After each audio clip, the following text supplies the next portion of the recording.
Assalamualaikum warahmatullahi wabarakatuh. Kali ini saya akan menjelaskan tentang pembuatan RPP atau Rencana Pelaksanaan Pembelajaran untuk praktek micro teaching.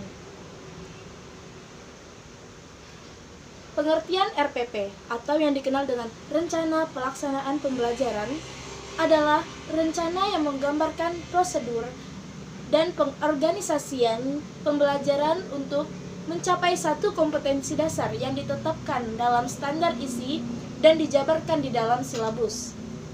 Lingkup rencana pelaksanaan pembelajaran paling luas mencakup satu kompetensi dasar yang terdiri atas satu indikator atau beberapa indikator sekurang-kurangnya untuk satu kali pertemuan atau lebih. Rencana pelaksanaan pembelajaran ini sekurang-kurangnya memuat tujuan pembelajaran, materi ajar, metode pengajaran, sumber belajar, dan penilaian hasil belajar. Sesuai dengan Peraturan Menteri Pendidikan Nasional Nomor 41 Tahun 2007 tentang standar proses, dijelaskan bahwa RPP dijabarkan dari silabus untuk mengarahkan kegiatan belajar peserta didik dalam upaya mencapai KD.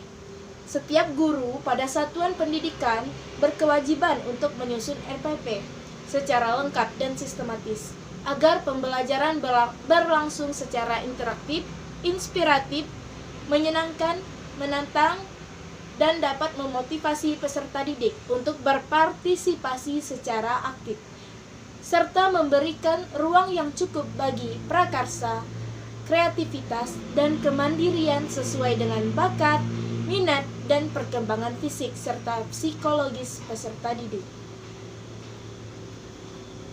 Yang kedua, kita akan mengetahui komponen dari RPP. RPP disusun untuk setiap KD yang dapat dilaksanakan dalam satu kali pertemuan atau lebih. Guru dapat merancang penggalan RPP untuk setiap pertemuan yang disesuaikan dengan penjadwalan di satuan pendidikan. Komponen RPP meliputi yang pertama identitas mata pelajaran. Di dalam identitas mata pelajaran tersebut meliputi berbagai hal lagi. Yang pertama ada satuan pendidikan, kedua mata pelajaran, ketiga kelas, keempat semester, kelima jumlah pertemuan, dan yang terakhir alokasi waktu. Yang kedua meliputi standar kompetensi, merupakan kualifikasi kemampuan minimal peserta didik yang menggambarkan penguasaan pengetahuan, sikap, dan keterampilan yang diharapkan dicapai pada setiap kelas atau semester pada suatu mata pelajaran. Komponen RPP yang ketiga yaitu kompetensi dasar. Kompetensi dasar adalah sejumlah kemampuan yang harus dikuasai peserta didik dalam mata pelajaran tertentu sebagai rujukan penyusunan indikator kompetensi dalam suatu mata pelajaran. Komponen berikutnya yaitu indikator.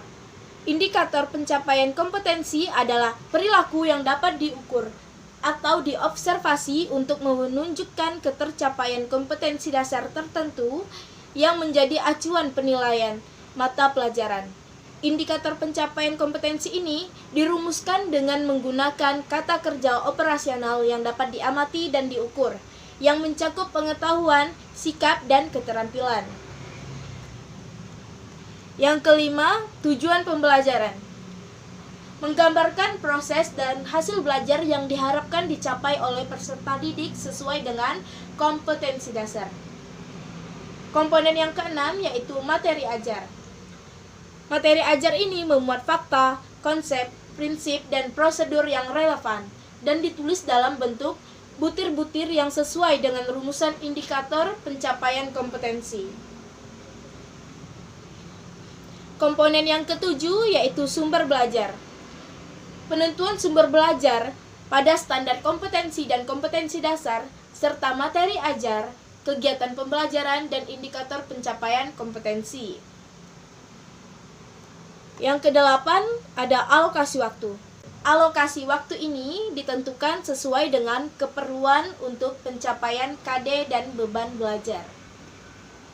Komponen kesembilan yaitu model atau pendekatan atau metode dalam pembelajaran. Metode dalam pembelajaran digunakan oleh guru untuk mewujudkan suasana belajar dan proses pembelajaran agar peserta didik dapat mencapai kompetensi dasar atau seperangkat indikator yang telah ditetapkan. Pemilihan model atau pendekatan ini disesuaikan dengan situasi dan kondisi peserta didik, karena serta karakteristik dari setiap indikator dan kompetensi yang hendak dicapai pada setiap mata pelajaran. Komponen yang ke-10 ada kegiatan pembelajaran. Kegiatan pembelajaran ini dibagi menjadi pendahuluan, inti, dan yang terakhir penutup. Pendahuluan merupakan kegiatan awal dalam suatu pertemuan pembelajaran yang ditujukan untuk membangkitkan motivasi dan memfokuskan perhatian peserta didik untuk berpartisipasi aktif dalam proses pembelajaran. Yang kedua ada inti. Kegiatan inti merupakan proses pembelajaran untuk mencapai KD. Kegiatan pembelajaran ini dilakukan secara interaktif, inspiratif, menyenangkan, menantang, memotivasi peserta didik untuk berpartisipasi secara aktif, serta memberikan ruang yang cukup bagi prakarsa, kreativitas, dan kemandirian sesuai dengan bakat, minat, dan perkembangan fisik, serta psikologis peserta didik. Kegiatan ini dilakukan secara sistematis dan sistemik melalui proses eksplorasi, elaborasi, dan konfirmasi. Kegiatan yang ketiga yaitu penutup. Penutup merupakan kegiatan yang dilakukan untuk mengakhiri aktivitas pembelajaran yang dapat dilakukan dalam bentuk rangkuman atau simpulan, penilaian dan refleksi, umpan balik, dan tindak lanjut. Komponen yang ke-11 yaitu penilaian hasil belajar. Prosedur dan instrumen penilaian proses dari belajar disesuaikan dengan indikator pencapaian kompetensi dan mengacu kepada standar penilaian atau yang dikenal dengan KKM. Selanjutnya saya akan menjelaskan prinsip-prinsip dari penyusunan RPP. Ada beberapa prinsip penyusunan RPP yang perlu diperhatikan dalam proses penyusunan atau perancangan RPP. Di antaranya, prinsip penyusunan yang pertama yaitu memperhatikan perbedaan individu peserta didik. Yang kedua adalah mendorong partisipasi aktif peserta didik. Yang ketiga, mengembangkan budaya membaca dan menulis. Yang keempat, memberikan umpan balik dan tindak lanjut. Yang kelima, adanya keterkaitan dan keterpaduan. Maksudnya yaitu keterkaitan dan keterpaduan antara SK, KD, materi pembelajaran, kegiatan pembelajaran, indikator pencapaian kompetensi, penilaian, dan sumber belajar dalam satu keutuhan pengalaman belajar. Yang keenam, menerapkan teknologi informasi dan komunikasi. RPP disusun dengan mempertimbangkan penerapan teknologi informasi dan komunikasi secara terintegrasi, sistematis, dan efektif sesuai dengan situasi dan kondisi. Berikut ini adalah contoh dari RPP mata pelajaran Bahasa Arab tingkat Madrasah Tsanawiyah.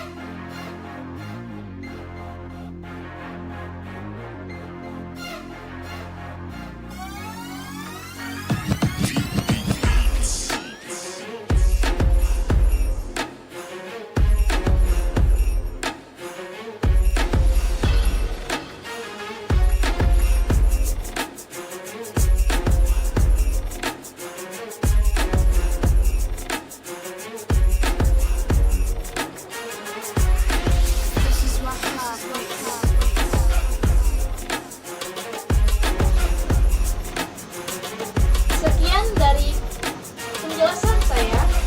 Apabila terdapat kekurangan, mohonlah dimaafkan. Wabillahi taufiq wal hidayah. Wassalamualaikum warahmatullahi wabarakatuh.